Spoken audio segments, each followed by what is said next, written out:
Hey everyone, this is Des. Thank you so much for tuning in to the Wellness Project. I'm really excited for today's guest. I am interviewing Melissa MacDonald, also known as Dr. Mac, and she is a rehab-based chiropractor. I'm really excited to speak with her because I just started seeing a chiropractor about a month or so ago, and it's been going pretty well.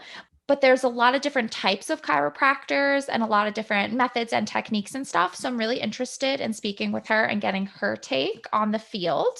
So I think you're definitely going to want to listen to this episode because she busts some health myths as well as gives us tips on how to prevent pain, whether you're a highly active person or mostly sedentary. So I think this is going to be a really great episode. I'm so excited to talk with Dr. Mac. So let's get started. Everyone, I'm so excited. I am here with Melissa MacDonald, also known as Dr. Mac to her patients. So thank you so much, Dr. Mac, for joining me today. Oh, I'm excited to be here. Thank you for having me. Yeah, absolutely. I'm really excited to talk to you. You're a sports chiropractor located in the Twin Cities of Minnesota. Can you tell me and my audience the different sports chiropractor stuff you do and who you work with? Absolutely. So I work with everyone, but I typically focus on an active adult. And my three primary individuals that I care for right now, one is Minnesota Roller Derby, which is a four-team home skater group that I work with. I also work with River City Rhythms, which is a drum corps international marching band that is hopefully having a season this year with all the Mm, COVID going on. And my last team is Minnesota Pride, which is a professional women 8-person football team. awesome. Oh, that's really cool. Really cool. And so, can you tell me and my audience right off the bat, what exactly is a chiropractor? Oh, absolutely. So, how I like to look at a chiropractor is we are neuromusculoskeletal specialists, which is a really big word, which means we focus on your muscles, your bones, and how they interact with your nervous system because there's a lot of nerves that control everything. And when nerves get mad, they cause pain. And when you get injured, nerves cause pain. So there's a lot of places that we can manage. And by conservative care, I mean non surgical and non medication based. So for my practice specifically, I use my hands to adjust. So I will apply a force into a joint. It'll cause a popping sound, cause a cavitation. I'll do some soft tissue work such as Graston or ART. And then I will do rehab with my patients. I want to make sure that they have skills at home, skills and drills at home to help them manage what's going on in their life and get back to what they want to do because I never want someone to not be able to go in their backyard and play catch with their kids or step foot on a football field. Yeah, oh, definitely. What's the difference between a chiropractor and a physical therapist then? That is the golden question. So, here's one thing I will say is there are many different flavors of chiropractic and I wish I could say that every time you go into a chiropractic office you would get the same experience. That is not the case. I'm a heavily rehab-based chiropractor, which means when you walk in my office, and you squint really hard, you sometimes can see the essence of physical therapy, but I do put a higher emphasis on adjusting. And I really don't see someone that's post surgical. So let's say you get your knee replaced. I want you to go see your physical therapist. Once your physical therapist is done with you and your insurance isn't going to cover any more care, that's when you can step into my office and maybe I can get you from, oh, you can just go to work to back to the activities you love. Now, when it comes to truly what makes the difference in physical therapy, one and chiropractic, one big difference is in every state, you can just walk into a chiropractic office and get care. A lot of times with physical therapy, you may need a referral from your primary care to see them. That is changing, but that's probably the biggest clear difference between the two of us. Okay, that's good to know. And so, what would the differences be then in training or certifications, that kind of thing? So one goes to physical therapy school, one goes to chiropractic school.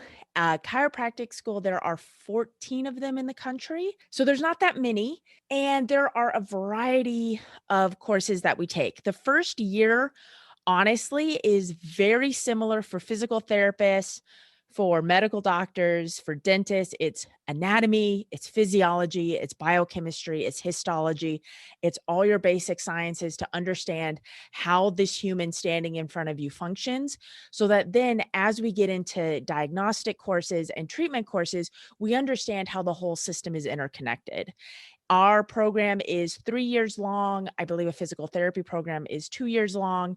It is now a doctor of physical therapy for the most part. So you have to have completed your bachelor's and master's potentially before you go to physical therapy school. Chiropractic, you need at least a bachelor's, and then you get the terminal degree of a doctor of chiropractic. Now, as a chiropractor, we don't have to do post-graduation specialty training, but I opted to do 2 years in sports education so that I had all my sports certificates. Oh, okay. Yeah, that's great. Awesome. So, say somebody just, your average Joe has pain, say their insurance doesn't need a referral or whatever. How would they know to go to a chiropractor or a physical therapist? Great question. Really, what I say is it depends upon what you have access to. So, if Okay. you can easily get to a physical therapist, go to a physical therapist. If you have easy access to a rehab based chiropractor, go to a rehab based chiropractor. Rehab based chiropractors are not as common. And there are, I'm going to say it, there are some unethical practices within chiropractic that have tainted the viewpoints. So there's a lot of times when someone's like, "Oh, I'd never go to a chiropractor." Frankly, I know the type they went to. I don't blame them for having those feelings. Oh, So it's really important to find a chiropractor that's practicing evidence-based care and using rehab exercises to their benefit to get their people better faster. okay. Gotcha. And so, how would somebody know if they're going to an unethical chiropractor? Or, like, what are the signs you would look for somebody that's unethical and somebody that's ethical? These are my opinions. Let me just caveat Yeah, no, that. absolutely. So, but the big things for me is that on average, no matter how severe the problem is, it shouldn't take more than 8 to 12 visits to Okay. resolve your issue. So, if you're being sold a 30 visit plan and they've taken an x ray and told you all these horrible things about how you're going to fall to pieces, I have some questions. So, a lot of times, if they're using fear based, they're scaring you, and that's not to say there aren't bad things that can happen. But if they're not then also referring you to a neurosurgeon and referring you for an MRI, I would question how bad those problems actually are. Because if they're using this type of mechanism where like, oh, you have to buy these 60 visits or you're gonna end up in a wheelchair, I'd be like, bye. I need to go ask someone else's opinion. Because here's the thing: when you don't have to have x-rays to see a chiropractor. But x-rays are a great way to tell you something's wrong, and a general population person's not gonna be able to read the x-rays. They're not gonna be able to look at it and go, there's not actually anything wrong." And they'll use terms like degenerative disc disease, which is a scary word. But medically speaking, degenerative disc disease is wrinkles of the spine. It's a natural process of aging, but it's a really easy way to scare people into large, massive treatment plans. So anytime that you're having to pay up front for a buku ton of care, I would take pause. Like for my practice, if a patient wants to buy their care ahead of time, the max I will sell them is 4 to 6 visits. Oh, Because okay. I don't want them to waste their money. And I want them to understand I don't want to see them every week. I don't want to see them for the rest of their lives. I want them to come in, get better, go do something stupid, and then have to come back to me. That's where I am. I want to be there to help guide them to live their fullest life, but ultimately, I want them in control of their body. Okay. Yeah, that's great. That's really great to know. That's a really good tip for people that are interested in going to a chiropractor but have no idea what to look for. So, how can people get in more control over their bodies? So the first thing is just to recognize their body is so powerful and can do so much. And that a lot of times when we're starting to experience pain, it's because we've stopped moving. So unless we've Mhm. had a significant trauma like car accident or fallen off a ladder or being hit by something, The pain we're experiencing probably has more to do with our body being like, "Hey, you Mm. stopped moving and now I'm pissy."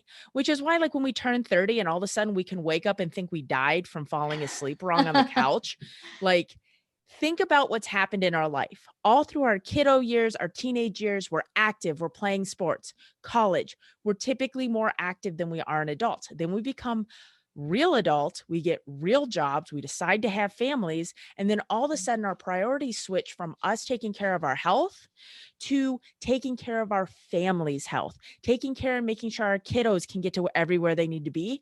And our jobs are sedentary. We're just sitting there doing nothing. So we need to get up and move. That's going to be the biggest thing. Now, I'm not saying you need to go out and run a marathon. I am not a runner. I will never tell someone they have to go run. That is not my jam. If you got to find something you love though. So if you love to run, go run. If you love to dance, dance, yoga, tai chi, racquetball, lifting weights, playing catch and running around with your kids, whatever gets you out and moving is going to make your body happier. If your body still feels crummy, that's when you tie in a physical therapist and a chiropractor to nuance down exactly what is holding you back and push you into that next direction of activity. Okay. Okay. So, what are the negative physical effects you're seeing from our sedentary lifestyle of always looking down at our phones, being on our computers all day? So, we have to think about one, when we're looking at how technology and everything has evolved around us, we as a people have not evolved to do that. The Industrial Revolution was fundamental for us advancing and getting into this technological, amazing universe, amazing world we live in. But in that change, we went from 20% of our workforce being white collar to close to 80% of our workforce being white collar and Wow. not moving. That just sitting there makes things really bad. I mean, the minute we started to open up here in Minnesota, where we could start seeing patients for just general aches and pain and not just acute care last June and July, my schedule filled up because Wow. so many people were struggling from working at home, not having everything they typically have at the office. And think about it, when you're at an office, if you can imagine pre-pandemic to being back at your office, you were getting up, you were chatting with coworkers, you were going for walks, you were taking breaks. Now we're at home. The most you might do is walk the 10 feet to get more food, and then you settle back in on your couch, Mhm. which is not ideal. And just that lack of movement, that lack of activity. So if people would just get up and go for walks around the day like they used to do, imagining they were in the office, they're going to feel better. Yeah. I've heard that term that sitting is the new smoking. Have you heard that quote? I have, and I think it's a complicated thing. Like, there's so many things I can be like, "Well, yeah, but" it is definitely something that we need to take into consideration when looking at what's going on with our life, and are we starting to gain a lot of weight? Are we starting to have blood pressure and blood sugar issues? And then take a hard look at what we're doing. But the other thing we really need to look at is what we're actually putting in our face when it comes Mm. to food, when it Mhm. comes to liquid. A lot of times we mindlessly will grab whatever's there and just drink that and not realize, okay, we actually have to drink water. Our body needs actual water, not caffeinated fizzy water. Mhm. It is an important thing. So, I love to quote my father in this instance, and it's as simple as you can't outrun your fork. So you have to take into account what you're putting in. Now, does that mean you need to be on a diet? No. The diet industry is a multi-billion dollar industry designed to help you fail and not lose weight. What Yes. you need to do is make lifestyle changes that are sustainable and attainable to what's going on. And those are small micro changes that you make over time that make you better in combination with movement and exercise. That's what's going to do you better. Oh, 100%. Do you have any tips on where someone could start with that? Something super easy for people who are sedentary, just, eat kind of junk, fast food kind of thing? Yes. So I fully admit towards the end of the chaos of last year, my husband and I fell hard off the wagon. We were eating out a bunch, and it took getting a meal kit system for us to have just food shipped to us, for us to get excited in the Mm. kitchen. We needed to get away from the mundane cooking we'd been doing. He had gotten sick of my cooking. He didn't want to eat it anymore. I don't blame him. So adding a meal kit that just gave us a couple exciting meals got us excited to be in the kitchen and start exploring with what we can cook there. So that was an easy way to just make a little shift to get more whole foods in our lives. And that same goes for when you go to the grocery store. Buy things that can't live on a shelf for 1,000 years. Mhm. You want things that have a specific date and will rot, and that's going to be generally a little bit healthier. The other thing is drink more water. Exactly how much water your body needs is a little bit complicated to tell each person. I mean, general rule, everybody's like, just drink a gallon of water. Drink a gallon of water. Well, yes, I guess, but that's sometimes not really reasonable. You need to, and pardon this is the easiest way to go, look at your pee. Mm, Look at what's coming out of you. If it mhm. is clear, pale, yellow, you have reached ideal hydration. Yep. Anything other than that, drink more water. The last thing that I recommend, focus on your sleep. We Yeah. heal, we nourish ourselves, we have more energy when we get sleep. So, whole foods, drink more water, and get good quality, not just time in bed, sleep. Yeah. Oh, I fully agree. Yeah, those are great tips for people to start with for sure.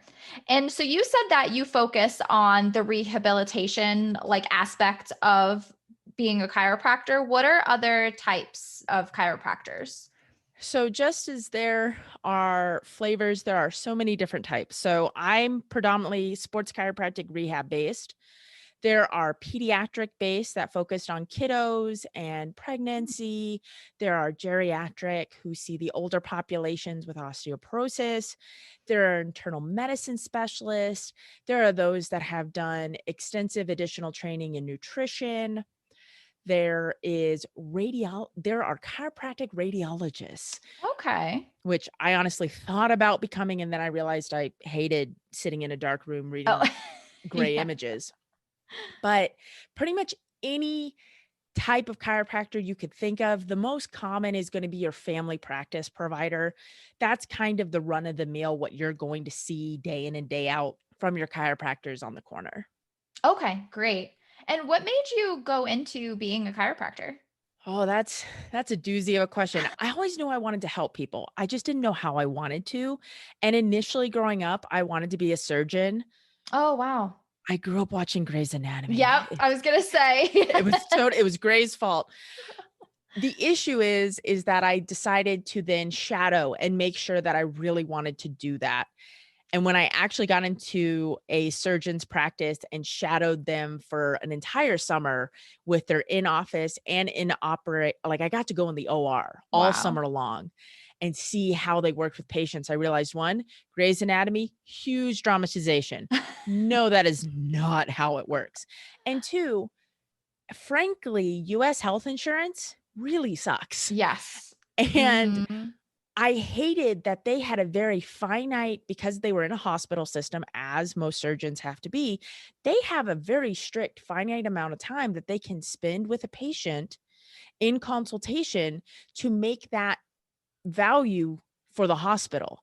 So they can't, okay, deliver bad news to patient like, "Hey, I'm really sorry, but your CT scan here shows that you have pancreatic cancer, and we're giving you a prognosis of 4 weeks." They're there, have a good day, bye, got a next patient. You're not on an operable patient. I was like, I can't. I can't do Wow. this." I hated, and I'm not saying every surgeon was like that, and I'm not saying that's how it is, but it's kind of a common complaint that you hear Mhm. from providers. So I started searching. So I went with physical therapists, I went with family practice, optometrists, chiropractors, trying to find that fit that let me work with people how I wanted to work with them and gave me some freedom. So what I loved about chiropractic is one, I can be my own boss. I don't have to be associated with a huge medical system. Two, I also don't necessarily have to take insurance. And that is something I've opted for, is to not take insurance because I can reduce my costs and a lot of times make my care cheaper than people's copays. Right. And then when I have someone that's like, "Hey, I'm training to be a physique athlete. I have a competition coming up. I wanna come in once a month for care." Cool. That's what you wanna do? Insurance isn't gonna cover that anyways. Mhm. Insurance doesn't cover wellness care. They only cover acute care, and they only cover certain aspects, and I never wanted my hands tied from taking care of people to the best of my abilities to get them to where they wanna be. So I made that decision. Now, I do provide all my people with super bills. Super bills is basically just the communication that you can mail to the insurance and see what they'll reimburse you. Okay. So that's how I've tried to help, and I can take FSA and HSA, those type of things. But I wanted to make sure I was accessible to everyone in a way that they could get care better. Now, there are hundreds of chiropractors that take insurance. I'm not trying to compete with them. I'm looking for the people that have a specific focus in mind, and insurance isn't necessarily going to cover what they need. And a lot of times that's my active people. It's my people that I have one person, firefighting, hockey playing CrossFit person. Who knows what they're gonna come in with in a given week with a problem Yeah. because they're just being so active. If I had to use their insurance, every time they came in, I would have to do a new exam for a new problem, and Oh, wow. eventually, their insurance isn't gonna cover it. But with not being on insurance, I can just be like, "Okay, what's the problem?" Do a quick focus on that area, and then not have that fight, and then there's no surprise bills. How often do you go see a doctor, you think everything's covered, then 3 months Yes. later, you get the, "Hi, $300, please." Yep. That never happens with my people. Yeah, that's great. And that's really patient centered. I feel like you let them pick their plan and everything, their treatment, because like you said, I mean, insurances really dictate what you can do and what you can't. And it's so wrong and it makes no sense. And I know also with mental health therapists that are in private practice, there's this big movement of them also not using insurance and just taking, private cash pay. Yeah, and I do wanna caveat, my patients don't get to pick what they want. They don't. I do write out a treatment plan, give them a report of findings, Right. and tell them, "Okay, this is gonna take this many visits doing this as long as you do this at home. Right. Understand you're engaged to this." Now, once we're out of that phase and they're in this, "I feel better, I just kind of wanna come in every once in a while," then they can dictate their care, that's fine. Yeah, yeah. But it should be you because it shouldn't be an insurance company that isn't seeing them. So it needs to be the doctor, which, I'm fully all about it. Insurance just doesn't make sense to me really in that way. Oh. I will step off my soapbox before we go down too far into the realm of my distaste. So what are the different techniques that you use in your practice with your patients? Absolutely. So there are hundreds, if not thousands of different chiropractic techniques. Oh, For the wow. most yeah, so Oh gosh. there are so many. For what I do, I use diversified, which is basically I've picked a bunch of different pieces of different adjusting techniques and I use them depending upon what the person needs. So I have this toolbox that I've constructed of care options that I could apply to a person depending upon one, are they fearful of chiropractic? Like, Mm, are they fearful of being adjusted? Okay, I have a technique for that. Or is this person 6'4, 350 pounds? What am I going to do with that person versus like a 5'2", 90-pound ballet? So I like diversified. So I use Thompson drop tables, activator, bunch of buzzwords within the chiropractic realm and manual adjusting. Then I'll add pieces of Graston technique. So that's where I take a metal instrument and I will scrape the skin and affect the fascia. oh, And the okay. fascia is what covers the muscles and allows them to glide against each other. It's what allows us to move. It's the saran wrap around the muscles with a little butter between it that just helps everything glide beautifully in the simplest way of Okay. explaining what fascia That's a good is. explanation. Everything kind of fits into the toolbox of Factor, which is functional and kinetic treatment with rehab. It's a technique that I'm certified in. It's where if I have a patient come in and just sitting there, they're in pain, I start at this tier. If I have to get them moving to cause the pain, then we start with movement. It basically gives me a structured format on how I'm going to get them back and get them better and get them on their way faster. Gotcha. Okay. And what are the different things that you have your patients do at home? There is no one thing. It really depends. If I have someone that's coming in and we're doing ankle rehab, it depends upon where they're at. So let's say you sprained your ankle. If you sprained your ankle the day before, we may just have you doing really gentle motions. We may just have you walking with crutches to keep the range of motion versus let's say you rolled your ankle 6 months ago, it's still bothering you. You may be doing squats, lunges, Mm. jumps, balance work with my favorite piece of rehab equipment. It's called a slosh bar. It's very highly technical. It's a PVC pipe full of water. So it Oh. sloshes back and forth and destabilizes you. I couldn't tell you exactly what I would do with each person because everyone who comes in has a different problem and is going to be at a different point in their care and require different things. Right. That makes sense. I know you said on your website that you believe movement or exercise actually helps to conquer pain. Are there any times when you feel like somebody comes into you and you wouldn't recommend movement for any reason? Absolutely. If they have fractured themselves, so if they physically have broken a bone and are casted, we're going to be doing something a little different. But Okay. here's the thing even with fracture, tissues respond to stress. So, bone, muscle, tendons, ligaments, they respond to stress being put on them to heal. So, we just have to stress them in the right way. So, am I going to have someone that's broken their ankle doing squats? Probably not. But may I have them standing on the good leg and doing maybe single leg squats?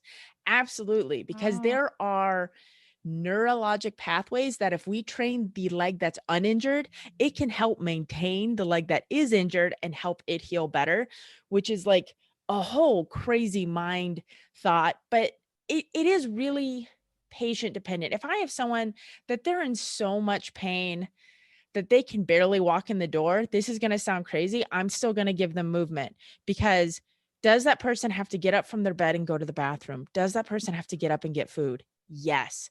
I need to help them understand that, you know what? It does hurt, but you can't be scared of movement. mhm. 'Cause this gets into kind of what causes pain. What is pain? And our understanding of pain. And in the 1970s, there was a model created called the biopsychosocial. Bio being a biological cause, so a pain, a legitimate injury cause of pain. Then we have the psychological cause. Meaning, think about when you have stress going on in your life. Do you get more headaches? Do you get indigestion? Do you have physical symptoms? And then social, going into a conference room, going into work, do you have a physical reaction? Or in a different line of sight, if someone has been taken care of and given love and affection when they're sick and injured, is their body manifesting symptoms because they get kind of the Pavlov dog sense of do they get encouragement? So we have to look at each individual piece. And do I treat every piece? No, I predominantly stay in the bio side of things. If I'm Okay. getting into the psychosocial, I'm bringing in therapists, I'm bringing in counselors, and I'm co managing this individual because I am not the be all end all. I am a piece in the wellness puzzle that gets people better. The thing is that a lot of times, especially with pain that doesn't have an acute cause, like, okay, you didn't fall off a 10-foot ladder. Why are you having pain? We have to kind of suss it down. A great example is my husband. He has clinical depression. When his clinical depression flares, his migraines, his back pain Mm. become excruciating. And Okay. it doesn't matter how much I physically work on him, I can't get them better until we get his depression addressed. Right. That's where even when someone's in excruciating pain, I'm gonna push them to move within their tolerance because if I can show them that they have the ability to move in a safe space, that gives them power back over their body that they didn't know they had. That's so true. I love all those points that you brought up. Really, really good. That makes a lot of sense to me. And do you have specific therapists or counselors that you work with? I actually have counselors and therapists within the office complex that I'm located, Okay. so I can just easily send them in there. Otherwise, I typically use Psychology Today because sometimes I have to look up a therapist because you can nuance that down to like, okay, I want a lesbian, Jewish, this age that Yes. specializes in this technique. I want that. Yeah. Yeah, very Okay, yeah, specific. let's and I want them to take this insurance. Okay, you want the unicorn? And oh, look, there's a unicorn in St. Paul. You can go there. So, I wanna make sure that I help find my patients who is best gonna benefit them. So, I honestly have a very large LGBTQ plus patient clientele. I work with a lot of transgender athletes and non-binary athletes. Because I understand them and I understand what they need, once you kind of break into that, you get all of them, and Yes. they're so much fun. So making sure that I have counselors that understand some of the components that are unique to that population of wonderful people is really important for me to have referral sources. It's also I'm starting to compile a gender confirming doctor list. So like, "Oh, I have a Oh. patient that needs to have chest surgery. Here's this plastic surgeon I refer to. Oh, I need someone for this. Here's who I refer to here." So I'm starting to build a list of referral points so that I can make sure my people get what they need. That's awesome. That's really important, and I'm sure that that's really just makes your patients trust you a lot more, and like you said, you get all of them. That's probably because of word of mouth, I'm sure. That community is very outspoken and I Yes. love them. Yeah, so I'm sure they're sharing your name once you establish trust with them, so that's really great.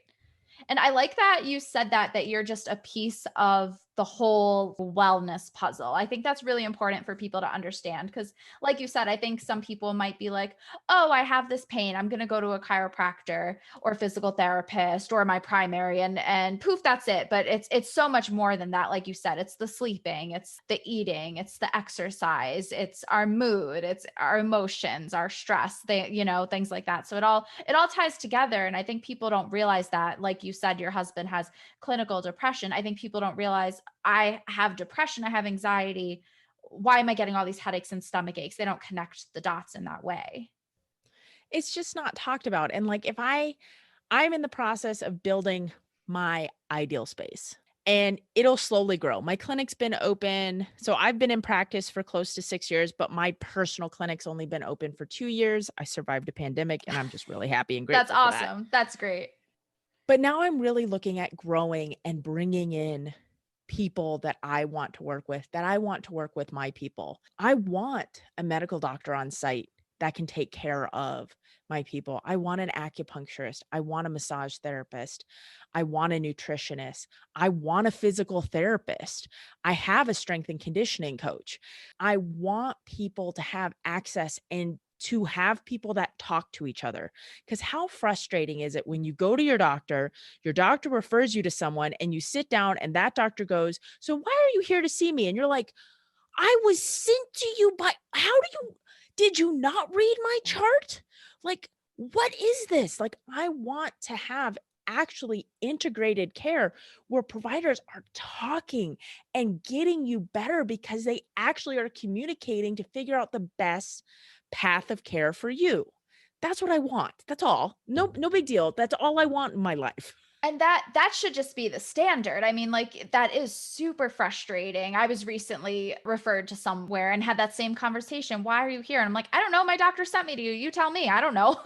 So, yeah, absolutely. That's super frustrating. And I know a lot more primary care offices are actually placing mental health therapists, but they're so busy. There's like one per office, and they're so busy and overwhelmed. And like you said, I think it needs to be like a whole wellness center. You need that nutritionist, that acupuncturist, that chiropractor, that primary care doc. You need everybody in one building And then you could have those weekly, meetings or whatever. You're able to go next door, talk about your patient. And because it's our entire body. And like you said, it's one piece of a very large puzzle.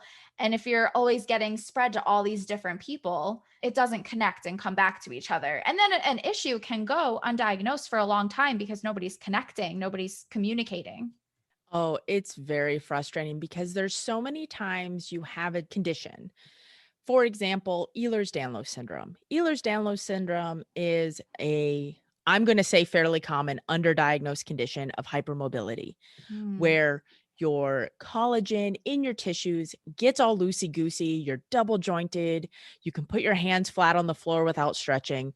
You just move. But this can also cause chronic joint pain. This can also have associated digestive issues. This can have cardiovascular issues. This can also have allergy issues, all associated with it. Wow. And do you actually have a doctor that's stringing them all together to recognize, oh, all these things are under one umbrella, and this one umbrella needs this? Like, ee. Right. Yeah, absolutely. I think like you said, the center you want to open your practice, that I think that should be just the standard. And I hope it's the future. I hope that I think more things are coming out about that. Like I've been learning a lot about the ACEs scores and how that plays into physical health and cancer diagnoses, high blood pressure, things like that. And I think people are making the connections now. And I guess placing mental health therapists in primary care offices now, it's becoming more common. I'm just hoping that because we're connecting these dots, that we have a better medical industry in the future. I hope that's coming. Until we're not for profit, I Hmm. think our hands are going to be tied Yeah. to really making the complete jump, because I'm going to say something controversial. Sick people make healthcare lots of money. Yes. Healthy people do not. Right. So our health, quote, in quote, healthcare system Hmm. does not benefit to actually getting you better and healthy Right.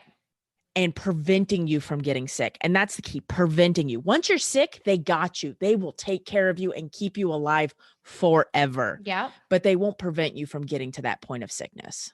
Yeah, there's no prevention care. There's really no such thing as prevention care. Like you said, it doesn't benefit the medical industry at all. But I think people are opening their eyes to that. I really hope that because of that, maybe there will be a change. But yeah, I fully agree. I think people are having to change because no one can afford healthcare. No. No one can afford to be sick. Even if you have like a high deductible plan, you can't afford to be sick. So you're doing everything you can holistically, preventatively, chiropractically to Hmm. stay healthy and stay away from being sick, which is good, but why we're having to do that is so bad. No, exactly. And like you said before, the issues with insurance, I know people that even with insurance, they avoid going to the doctor because, like you said, you get a surprise bill months later or your copay is really high. And so I think people, when they're sick, they don't go to the doctor because they don't want to pay their copay, even if they have insurance. And I believe this is right. I heard this, that one of the number one reasons people become bankrupt is because of a medical issue. Especially a medical issue that puts you in the hospital. Absolutely. There have been a number of studies and statistics done where, like, for a hip replacement, you could fly to Spain, Hmm. live in Spain for 3 months, get your hip replaced, do all the rehab, and then fly back. And it still would cost less than what you're going to pay in the United States. Right. I've heard that before. I have friends from Mexico, and recently, one of my friends, her husband had a toothache. They drove to Mexico and went to the dentist and drove back because it was going to be cheaper. So that's really, and people end up bankrupt even when they have medical insurance. That's an issue. Yeah, I'd say. That's a big issue. So I wanted to make sure that when I open my clinic and I start pushing my dream, it's a dream that is accessible and not something that people can't utilize and access It drives my husband insane. He's like, "Do you realize how much money you could be making?" And I'm like, "Yes, but people wouldn't be actually getting better." And he's like, "Yes, but when you get people better and you get them better as fast as you do, they don't come in and spend money." And I'm like, "But then they send me more people." Yeah, that is true. That is So true. And because you work in sports too and with highly active people, you're always going to have patience. my patients do themselves good, do themselves dirty or whatever. Yeah. They are frequent flyers, and it's usually because they've done something super cool or awesome. That's the thing. I want to make sure that I'm keeping my people active and being and doing what they need to do so that they can have awesome cool stories. Like, "Oh, you at the age of your early 60s went and climbed Kilimanjaro? Awesome. Wow. Oh, you tripped and fell? Okay, let's fix that problem, but you still climbed Kilimanjaro. That's awesome." I wanna have those stories coming into my office, not, Mhm. "You're my last resort because I can't afford to go anywhere else, and I've been in agony for 6 months." I will help those people. I always will help those people, but I don't want people coming in and saying those, "You're my last hope because I couldn't access Mhm. anything else." Right. I know you work with mostly highly active people. Would you say there's a difference in preventing pain with highly active people versus the sedentary people? I'm gonna say yes. Maybe I'm a little biased, but I will say that there's a research to be considered. One is a lot of people are like, "Oh, I can't run because it'll cause arthritis in my knees." Mm. I hate to break it to you, research has been done and runners have less arthritis in their knees. Really? Mhm. Here's why. 1, cartilage loves to be lubricated. How does cartilage get lubricated? The knee bending back and forth. When the knee bends back and forth frequently, such as when running, the cartilage gets delightfully coated in delicious synovial fluid. If we're sitting still or standing still, the cartilage is getting stagnated and not getting flushed with liquid. So then it dries out, then it cracks, then it degrades and it Wow. breaks down. My father is in his 60s and still runs 6 miles a day. Wow. My mother, bless her heart, just turned 60 and has both her knees replaced. Mm. She is working on getting more active and she is doing such a phenomenal job now. But she's like, "What could I have prevented if I had started doing better and being more consistent when I was younger? Could I Mhm. have avoided this surgery?" And the thing is you might be hearing this and going, "Well, I already had the surgery." So what? Go move, get a bike, go for a walk, play some tennis. Here's the thing, a lot of people go out and they go way too hard, way too fast. How Okay. often do we like, "Oh, I've taken 6 months off from the gym and now I'm gonna go back to the gym and do the same workout I did 6 months ago." And the next morning you wake up and you feel like death. Mhm. No, we have to be kind. We have to scale. So if you haven't gone out and done anything for months, go for a simple walk around the block. Don't try to go run 10 miles. Mhm. Start small, start slow, and slowly build up. Because when you burn yourself out, when you break yourself down, it discourages you and you give up. You have to start slow, and that's what's going to help you get better faster. Okay. That's really good to know. Yeah, I think a lot of people do that. They just go right back in. So that is good to know. So I know a lot of people have started using collagen. I've just been hearing it a lot more. Is that something you recommend or that you would stay away from? I'm gonna be honest, I haven't done a lot of research in it. I don't know. Okay, no, I'm gonna that's be fine. honest. When I work with, someone who wants to do a deep dive into supplementation, I refer to a nutritionist because Mhm. my brain is just not that big. But a lot of times when I'm looking at someone, it really depends upon what they're trying to get into. Our diet should be able to supply the majority of our minerals and vitamins and nutrients that we need to survive. There are going to be times you have deficiencies. That's where you need to go get blood work done and see where you're at to Okay. actually decide what you need to supplement. Granted, if you live in the Midwest and you don't go outside, I'm going to take a guess, you probably need some vitamin D. And Right. that's like the one that I'm in Minnesota. I'm like, just take some vitamin D. It'll get better. Yeah. Yep. Okay, no, I appreciate that honesty for sure. You have a lot of different social medias. I know you have your Instagram, there you have Facebook, you have your podcast. I know you have TikTok, but you haven't done it recently. But I watched all your TikToks. I love them. So I was going to tell you, you need to get back on there because they're so good. But can you tell us all about your podcast and all your different social medias? Absolutely. So yes, I'm gonna be getting back into TikTok. I just actually moved my clinic to a new location. Oh, okay. And frankly, when I stopped doing TikTok and I stopped doing a lot, I've pretty much only been posting stuff for my podcast. Full disclosure, I got burned out and I Mhm. had zero motivation and zero creativity. I had to go talk to my therapist and my counselor and really restructure and figure out how I needed to take better control and better care of myself because I had put too many people ahead of me, Right. which happens. No, Mhm. my TikTok is on my to-do list. I love it. It's Now, so good. It's so good.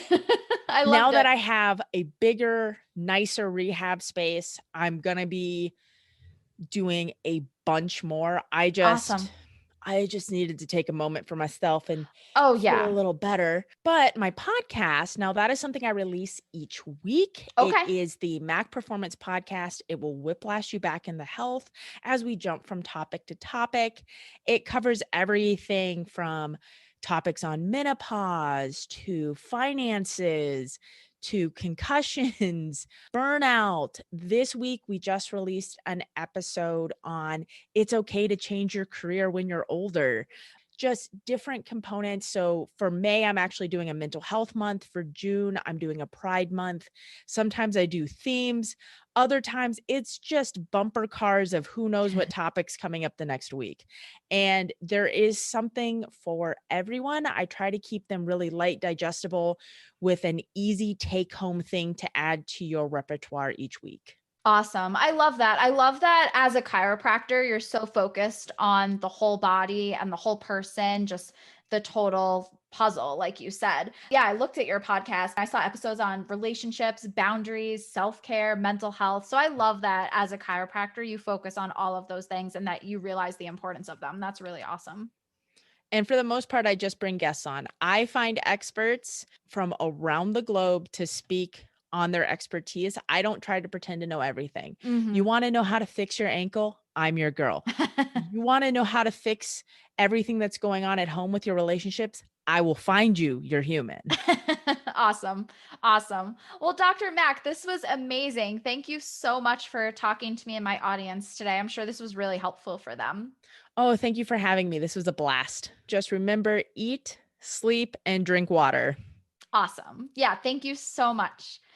Thank you so much, Dr. Mack. That was amazing. I feel like I could have spoken with Dr. Mack all day. She is so smart and so interesting and has a really great perspective. So I really could have talked to her all day. I loved speaking with her. I learned a lot, which I always appreciate from my guests. And I hope that you did too. I loved how she talked about the different areas of wellness and how it's just, one piece of a big puzzle that we're all a part of. And she gives tips on all these different areas of wellness. So I hope you learned a lot. I hope that you take her advice and her expertise to heart because I know I sure did. And I hope that this interview really influences you to lead a more healthy and positive lifestyle. And it will make all the difference in your life and your health and your emotional health long term. So, again, thank you so much, Dr. Mack. That was amazing. I loved talking with you. And everybody, follow Dr. Mack everywhere. I'm going to put everything in the show notes. She has her own podcast, she has a TikTok, Instagram, everything. So go to the show notes and you'll be able to follow Dr. Mack for more tips and tricks. Thanks so much for tuning in today, and I will see you guys next week with another amazing interview.